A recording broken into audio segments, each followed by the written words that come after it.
Hello, friends. My name is Adam, and I am trying to be the most prolific reviewer of all time. And to do so, I need to review about 15,000 things. And usually I review movies because it's a lot easier to review movies than things that take a longer time, like television series. But I decided that I wanted a little break from movies and I wanted to watch just a classic sitcom.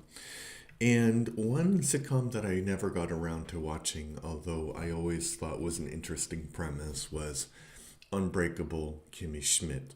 So, if you don't know the premise of Unbreakable Kimmy Schmidt, it's about this character named Kimmy Schmidt who was abducted off of the street when she was in middle school and trapped in a bunker by a crazy guy played by John Hamm, actually, who named the Reverend, who believed that the world was going to end at a certain time, and the world didn't end at a certain time, but he kept the girls in the bunker anyway.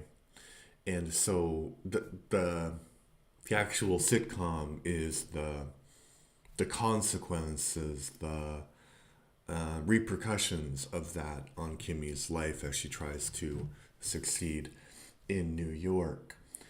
So that's the premise, and when it came out, it was considered to be the first the best sitcom to come out of the streaming era. And while it does, because it was produced by Netflix, so while it does have a lot of positives, and I'll talk about the positives later, I'd say ultimately I didn't like it. I thought that it really dragged towards the end.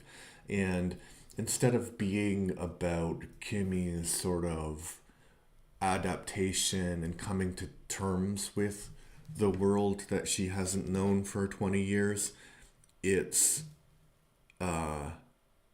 it's just and then kind of plot development. So this happens, and then this happens, and then this happens, and then this happens, and then this happens, and then this happens.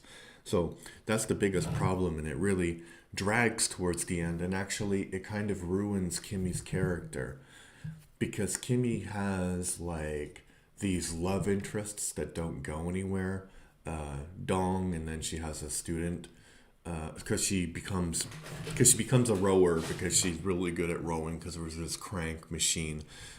She becomes a rower at Columbia University, but they just did that so she could be closer to her boyfriend, love interest, who was going to Columbia University. And as far as I know, they had like one rap scene, and then that's forgotten entirely. And in the beginning, Kimmy's character is like she's naive because she's been locked away from the world for 20 years and she got taken at like a crucial time in her development. But as the story goes along, she just becomes more and more stupid, you know. And I think that the cast does a wonderful job. So I didn't tell you who the cast is.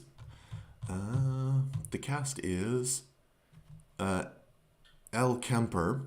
I mean, she played Erin Hannon in The Office.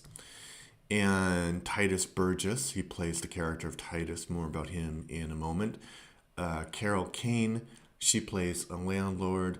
And Jane Krakowski, she plays this person that Kimmy works for as a nanny, but then, you know, she gets divorced and then she gets into her own adventures. And I think the so as I said, even though Al Kemper does a good job, her character is sort of hampered by the writing because I think that the show probably could have lasted one season and been fine, but Netflix sort of dragged it out. And then you have uh, Titus Burgess, and his character of Titus Andromedon is really funny. But it's basically the gay friend stereotype.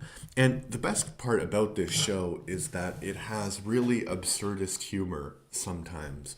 There's this one scene where Kimmy's character is being pursued by this rich guy, so he buys her a literal dolphin, and the dolphin is like standing, like it's being delivered, and there's like I don't know how they did this, but like they're carrying a dolphin on the city street, and he says something like, "Yeah, you might think that that would be cruel, but they can breathe air," and it's just a random little thing that's put in there.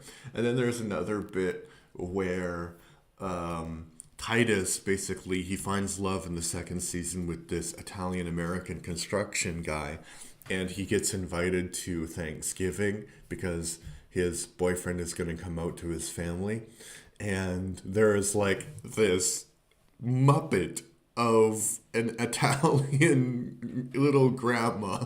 Like, it's literally a Muppet, and all the other characters are people. So those parts are great and really, really funny. And Titus has some really, like, classic lines in comedy, I would say.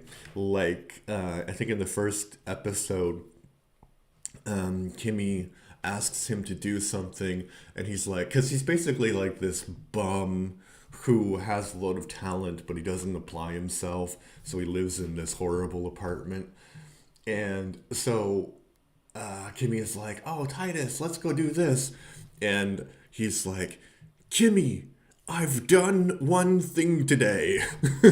And I'm like, I understand that entirely. I understand the philosophy. And then he says something like, "I am a bed. I have become one with the bed," which is also great. But then as the series goes on, he of course becomes more and more. He's always an over the top character. Like, he's the over the top gay diva trope. And then there's another scene later which kind of underlines the problem with this character, is that one of Kimmy's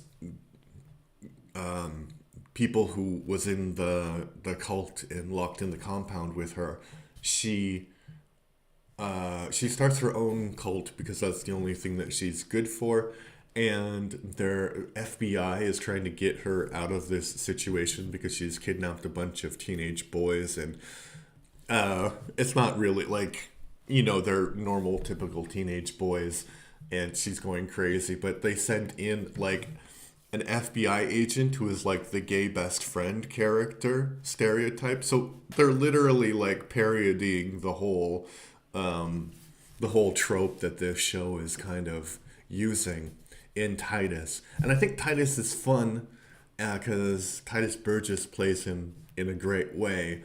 But I think that it becomes a little bit grating. Like, I think that one season would be enough of that character because he is like over the top, but he's really one dimensional.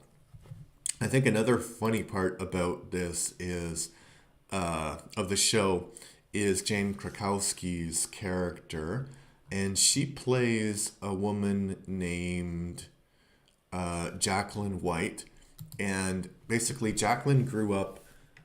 Her real name is Jackie Lynn, and Jackie Lynn White, and she's Lakota Sioux, but she's really quite an idiot, and she doesn't really understand her own culture. So that's kind of interesting, kind of dynamic, and you have great Native American actors who are playing themselves. I'm not playing themselves, but they're playing her family. So that part's good. And there's a whole plot about how they renamed the Washington Redskins into something that people like. So basically, the whole point that's a great joke, actually. So Native Americans are protesting the Washington Redskins name, and so Jacqueline, her her point is that you need something that will make more people angry because then they'll buy the jerseys and then they'll burn the jerseys. And I think that they end up renaming the Washington team to something like the Washington Gun Takers or something. So it's full of like really clever moments like this. And it does parody like sort of like the over progressive university students and that, but yeah, it just drags and it ends up not being enjoyable in the end because it's just a slog to get through. Basically, because Kimmy's character collapses and they forget how to write her because she's supposed to be a naive person, but not an idiot. And in the end, she becomes an idiot. And that doesn't have anything to do with the fact that she's been in this bunker. Like, she fails out of university, and because the university plot is just like a yes and. Like, she's supposed to be on the rowing team, but you never actually see her rowing, you know. So it's a problem. And I think that I forgot, I should like write down the names of these YouTubers who I watch. But I watched a review by a Canadian YouTuber. Forgot what his name is, so I'm sorry, but maybe you could put it in the comments if you know who I'm referring to. And he made a video about how things don't end, and that's a problem in Hollywood. And like I think that Netflix is really criticized for ending series too early, and I think that's psychologically why. Like I think companies want to produce content as long as possible because then they get money from it. And he was referring to like all of these reboots and stuff. But I think that the Netflix is criticized because they will take original series and then they will just like give it a season or two and then it will die. But I think you need, in the storytelling, you need to have a beginning, a middle, and an end. And I think that sitcoms they're still trying to work out how to tell stories well in the streaming era. Because I think like a sitcom can't be like a sitcom in the 80s or 90s where it would just continue like every week and people would tune into it. So the sitcoms could last 10, 15 years. Because, you know, you don't tune in every week to it. You have like, you sit down and you watch maybe like 5 episodes, and then the next day you watch another 5, and then the story can end. And I think with I think maybe people criticized canceling this show after 4 seasons, but I think that Netflix already extended it far too long because they knew that they had a hit on their hands. But yeah, that's what I think. I think that it is enjoyable for the first couple of seasons. It's really funny and so absurd, and I really like that kind of humor. But I don't know. What do you think? Have you seen the Unbreakable? It's just Unbreakable Kimmy Schmidt. And if you have seen it, please let me know your thoughts in the comment section down below. And if you want to support me and this podcast, what you can do is you can subscribe to the YouTube channel, or you can follow on Spotify.